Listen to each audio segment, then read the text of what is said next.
Ayun. Puwede na ba ako magsalita? Char! So, dahil super easy, buko pie recipe nga po ito, umpisa na natin yan. Magluluto muna tayo ng palaman ng buko pie.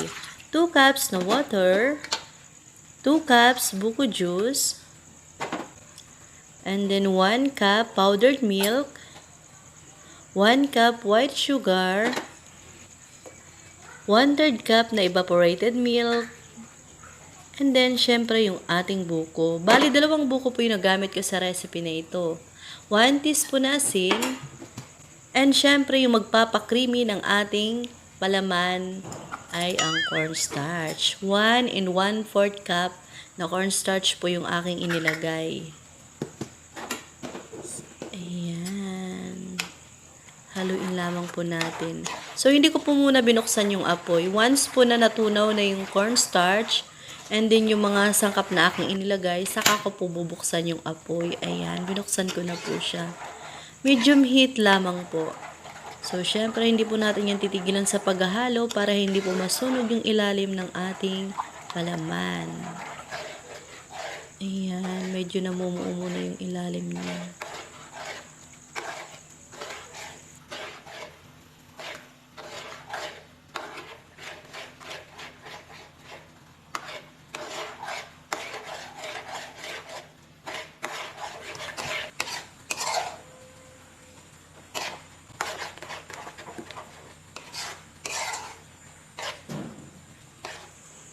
Charan! O, diba?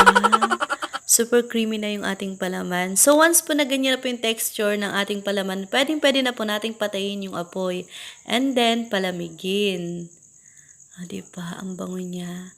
And kapag malamig na, maglalagay na po tayo ng palaman. So, yung gamit ko po ditong tinapay, yung nabili ko lamang po ito sa bakery ng tag 45 pesos po ang isang balot. Isang supot. Bali, 2 supot po yung aking binili. So, sa pagpaplat naman po, dahan-dahan lamang po tayo para hindi naman po masobran sa nipis. Kasi once po na masobran naman sa nipis, may tendency na mabubutas yung ating buko pie. Buto pie na. So, ayan. Diba? Pwede naman po kayong gumamit ng gardenia. Kaya lang, diba, medyo pricey kasi yung gardenia. Kung pangbebenta nyo, medyo malulugi kayo. Kaya pwede na po yan. And papahiram po natin ito ng water para mamaya pag clinose natin siya, hindi tayo mahirapan sa pagdidikit. Ayan, ganyan lamang po. Diba? Sa paglalagay po ng palaman, tansyahin na lamang po natin. Yung sakto lamang po kasi, syempre, pag nasobrahan po ng palaman, lalabas yan. Diba? And then yung tinidor, yung ating pangko-close, dahan-dahan lamang po para hindi siya mabutas. Ayan. Oh, diba? Ayan na. Meron na tayong buko pie.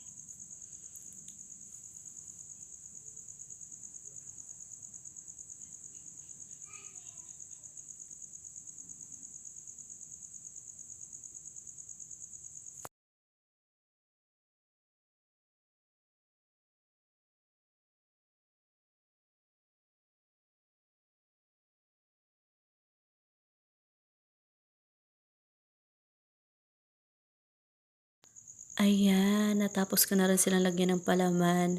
So, ngayon, kumuha naman po tayo ng egg. 3 egg po muna yung aking in-scramble. Mamaya po, dadagdagan ko na lamang po kapag nagkulang. So, kailangan po talaga egg. Kasi trinay ko pong water po, hindi po siya umobra. Hindi po didikit yung breadcrumbs. Hindi katulad ng egg. Ayan. Yung saktong sausaw lang naman po para mabasa yung ating bread. Ayan. O, diba? Bongga. Natapos ka agad. And syempre, magpiprito na po tayo. Sa pagpiprito naman, napakadali lamang po magprito ng ating buko pie. So, once pong mainit na yung ating mantika, ayan.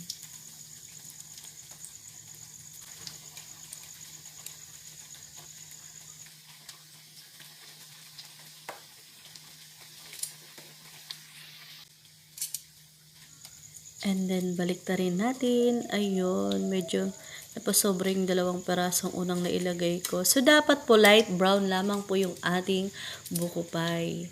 So, kapag na-over ko kasi siya, medyo mapait-pait na yung lasa ng breadcrumbs. Ayan. So, di ba, napakadali lamang po magprito.